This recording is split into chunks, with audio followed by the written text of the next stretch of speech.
요즘 이생진망이란 말 많이 들어보셨죠? 이번 생에 집은 망했다라는 뜻인데요. 서울에 있는 25평형 아파트의 평균 거래가는 12억 9천만 원, 최저임금 기준으로 60년, 30대 중위소득 기준으로도 약 38년을 모아야 살 수 있는데요. 도대체 왜, 언제부터 내 집 마련이 이렇게 힘들어진 걸까요? 역대 대통령 부동산 정책, 핵심만 뽑아서 한 번에 정리해드립니다. 해방 이후 농업 중심이었던 당시 이승만 전 대통령이 했던 것은 바로 토지개혁이었습니다. 일제강점기에 형성됐던 대지주의 땅을 유상몰수에서 나눠준 것인데요. 할 수밖에 없었던 게 북한에서는 토지 개혁을 했거든요. 소작농들에게 굉장한 인기를 끌었기 때문에 남쪽에서도 이런 어떤 토지 개혁을 하지 않을 수가 없었고, 이게 이제 이승만 정부가 잘못된 정책도 많았지만 그 중에 한 가지 잘한 것이 토지 개혁이라고 볼 수 있고요. 대한민국 부동산 하면 바로 떠오르는 곳, 강남입니다. 재건축 1번지, 부촌 1번지가 별명인 음마아파트도 강남에 있는데요. 1979년 첫 분양 공고 기준 1,800만 원이었던 매매가는 2020년 19억 7,500만 원으로 109배 상승했습니다. 오늘의 강남을 개발한 사람은 바로 박정희 전 대통령이었습니다. 박정희 정부 때는 부동산 개발도 국가 주도의 개발, 강남 개발을 통해서 소위 말하는 이제 우리가 복부인이라고 하는 그런 새로운 신조어가 발생한 시기가 박정희 정부 때였고, 우리나라의 이제 아파트라고 하는 새로운 표준화된 주택을 공급하게 되는 시기다. 강남을 개발한 이유는 첫째는 이제 안보 문제랍니다. 북한이 또 전쟁을 쳐들어오면 서울 금방 또 뺏기는데 강남을 개발하면서 좀 그런 걸 지연시킬 수 있다라는 효과. 그 당시 강남이 다 이제 농토였기 때문에 개발하기 쉬웠던 거. 전국에 산재된 산업도시가 있는데 그곳과 서울을 연결시켜야 되는데 그게 이제 경부고속도로를 축으로 양쪽에다가 아파트들을 엄청 지으면서 이제 강남 개발을 시작한 거죠. 전두환 정부에서 올림픽이나 아시안게임 이런 대규모 사업을 유치하면서 부동산 가격이 폭등했었습니다. 더욱이 1986년부터 88년은 3조 호황으로 시중에 넘치는 돈들이 부동산으로 집중됐는데요.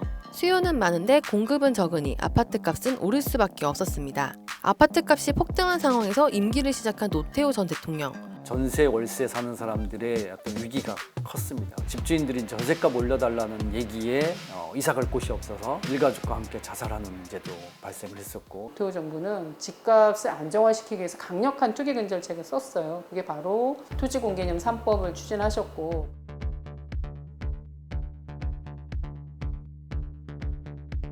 재벌들의 부동산 투기도 엄벌하겠다라는 의지를 보여주셔서 비업무용 토지에 대해서는 매각하거나 아니면 중과세를 하겠다라는 200만 호 신도시 개발을 추진했습니다. 분당, 일산 등 5개 신도시에 200만 호를 공급했는데 그때 그 공급 가격이 매우 중요했습니다. 평당 100만 원에서 200만 원 정도였는데 그게 주변 시세보다 반값 이하였다.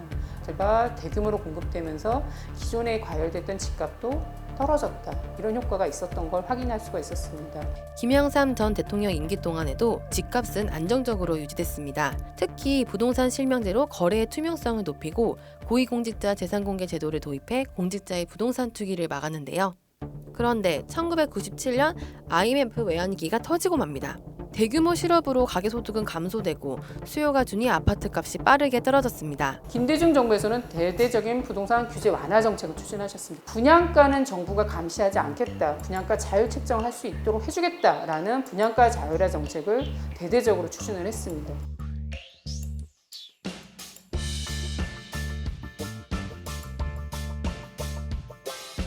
떴다박. 사무실을 두지 않고 중개사무소를 길거리에다 만들어 놓고 거기에서 직접 거래하고 분양을 받으면 그 자리에서 팔 수 있게 해줬다는 거예요. 당첨만 되면 곧바로 돈이 됩니다. 초기에는 IMF 직후였기 때문에 한 2년 정도는 그런 시장을 열어줬어도 장사가 잘 안 됐어요. 경제가 회복하면서 부동산 시장이 완전 투기장화된. DJ 정부 말부터 2002년 때부터 집값 상승이 나타나기 시작한 거죠. 참여정부는 그런 집값이 오르는 상황에서 출범을 하신 거죠. 노무현 전 대통령은 투기와의 전쟁을 벌이며 억제 정책을 펼쳤는데요. LTV DTI라는 주택담보대출의 규제를 강화하셨습니다. 종부세도 도입하고 보유세율도 올리고 다주택자 양도세 중과도 하고 분양가 전매도 금지시키고 많은 정책을 했지만 부동산 시장으로 몰려드는 유동성은 막을 수가 없었습니다. 노무현 전 대통령의 임기 동안 서울 아파트 값은 무려 56.6% 상승했습니다. 수도권 2기 신도시 정책이 나왔고 그때 판교, 위례, 파주, 검단 등의 대규모 신도시 개발 정책을 추진하셨습니다. 그러면서 특히 판교를 제2의 강남으로 개발해서 강남 집값을 떨구겠다고 했습니다. 근데 결과적으로 참여정부에서는 집값이 계속 상승했습니다. 그 이유가 뭔가 참여정부에 나온 분양가는 저렴하지 않았다는 겁니다. 그러한 분양가가 올라가면서 그 주변 지역에 있는 분당, 강남 아파트값도 덩달아 뜁니다. 왜 판교가 이 정도 나오면 우린 더 뛴다. 2007년 4월에 분양가 상한제 법안이 통과가 됐는데 문제는 그게 바로 시행되지 않고 또 유예기간을 두면서 노무현 정부에서는 한 채도 분양가 상한제 아파트가 나오지 않았다. MB정부 들어오자마자 리먼 사태, 미국발 금융위기가 터지면서 경제가 휘청했거든요. 그때 아파트값도 휘청해서 떨어졌습니다. MB정부로서는 그러면서 온갖 세제 완화, 재건축 규제 완화 다 풀어줬거든요. 아파트값 변화를 보면 그때 뚝 떨어진 게 금융위기 한두 달, 세네 달 지나면서 다시 제자리로 올라간 거를 분명히 확인하실 수가 있습니다. 바로 정부의 정책의 변화가 있었다. 그거는 보금자리 주택이었습니다. 즉 시세의 60%, 70% 절반에 가까운 수준으로 공급하겠다. 그것도 서울 주변에 그린벨트 풀었기 때문에 입지도 좋은 곳에 싼 집이 대거 공급되면 집값이 안 오르죠. 노무현 정부 말기에 대출 규제를 통해서 수요 억제를 한 측면도 있고 강남에 분양가 상한제 때문에도 주택의 민간 분양을 하기가 어려운 사업성이 안 맞춰져서 하기 어려운 상황에 한쪽에서는 저렴한 공공주택을 강남 요지에 공급하다 보니 주택시장이 당연히 멈추죠. 그리고 하락세로 이어진 겁니다. 그 당시 아마 가장 중요한 주택 문제는 하우스 푸어였어요. 집은 무리해서 샀는데 집값이 떨어지고 이래서 이제 대출 갚기가 어려워지고 또 이제 그 당시 금리가 좀 올랐기 때문에 이런 사람들을 우리가 이제 하우스 푸어라고 불렀죠. 집값이 하락한 상태에서 임기를 시작한 박근혜 전 대통령은 부동산 시장 활성화를 위해 대출 규제 완화에 적극 나섭니다. 초이노믹스라고 해서 이제 빚내서 집 사라. 가계부채와 빚내서 집 사라고 했지만 한쪽에서 주택 가격은 안정화돼 있었기 때문에 안정화된다라는 건 집값이 떨어지고 있다라고 읽혀지는 순간이거든요. 그러면 빚을 내서 집값이 떨어지는 걸 사려는 실수요자들이 얼마나 되겠어요. 실수요자들이 거래를 안 하니까 정부는 계속 거래를 늘리기 위한 규제 완화를 계속해서 했다. 그리고 그것들이 결과적으로 모여서 2014년 말에 부동산 3법을 통과시켰는데 그게 이제 부동산 시장의 큰 반환점이 또 되는 것 같아요. 분양가 상한제 폐지 법안, 재건축의 이익에 대해서 환수하는 재건축 초과이익 환수법. 재건축을 하면 한 가구가 세 가구를 얻을 수 있도록 1가구에게 세 주택을 주겠다라는 재건축 도정법. 이전에 해왔던 수많은 규제를 한 번에 없애버릴 정도 강력한 부동산 3법이 통과됐고 가장 큰 문제는 기업들은 돈을 많이 벌어서 사내 유보금이 쌓였는데 가계는 소득이 증가하지 않고 대신 가계부채만 증가했단 말이죠. 저는 박근혜 정부가 무책임하게 폭탄을 다음 정부로 떠넘겼다고 생각을 하고요. 그 폭탄을 받아들고 이 폭탄을 해체한 게 아니라 안 터지게 어떻게 잘 갖고 있어 보자 라고 한 것이 이제 문재인 정부의 실패의 단초다라고 생각이 들어요. 문재인 정부에서는 다시 규제 강화 정책을 펼쳤습니다.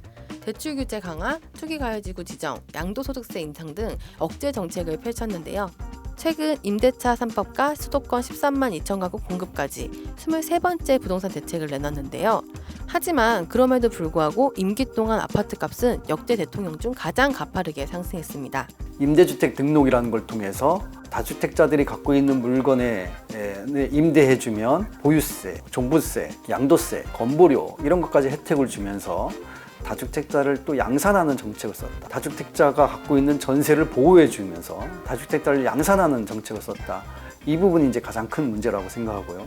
그러면서 집값이 오르면 집값이 못 오르게 하는 어떤 경제 근본을 만드는 것이 아니라 집값 오르는 현상을 쫓아다니면서 핀셋 규제를 통해서 막으려고 해왔던 시장의 근본적인 체질을 바꾸려고 한 것이 아니라 시장의 어떤 현상에 대해서 관리하려고만 했던 이것이 가장 큰 패착이고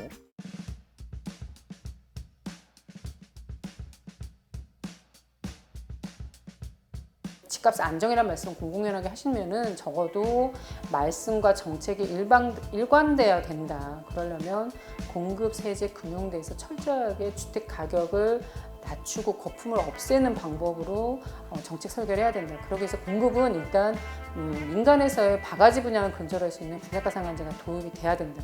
적정 이윤의 소비자를 위한 원가 중심의 공공주택을 공급하셔야 합니다. 우리나라 보유세 강화, 실효세 강화를 위한 로드맵을 내놓으셔야 되죠.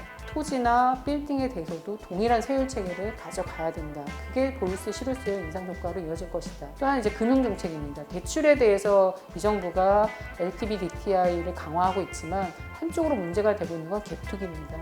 떠받치고 있는 정부의 금융정책이 바로 전세대출입니다. 전세대출, 따라서 전세대출을 철저하게 무주택자에게만 해야지 유주택자에겐 전세대출을 해줘서는 안 된다. 아무래도 가장 큰 것은 소득에 비해서 집값이 비싼 거죠.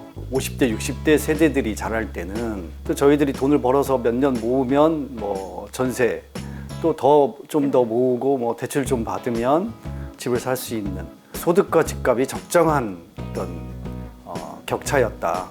지금은 이제 집값이 소득에 비해서 굉장히 비싸기 때문에 그렇게 이제 정상적인 통로를 통해서 집 사기는 굉장히 어렵다라고 하는 것이 이제 누구나 다 인식하는 거고, 젊은 층들이 집을 사겠다라고 이렇게 달라든 가장 큰 이유는 집값이 너무 비싸서만이 아니라 집을 사니까 돈을 벌더라는 거예요. 내가 만약에 지금 집을 안 사면 계속 이렇게 오르는 집값을 나중에는 도저히 따라갈 수가 없겠구나.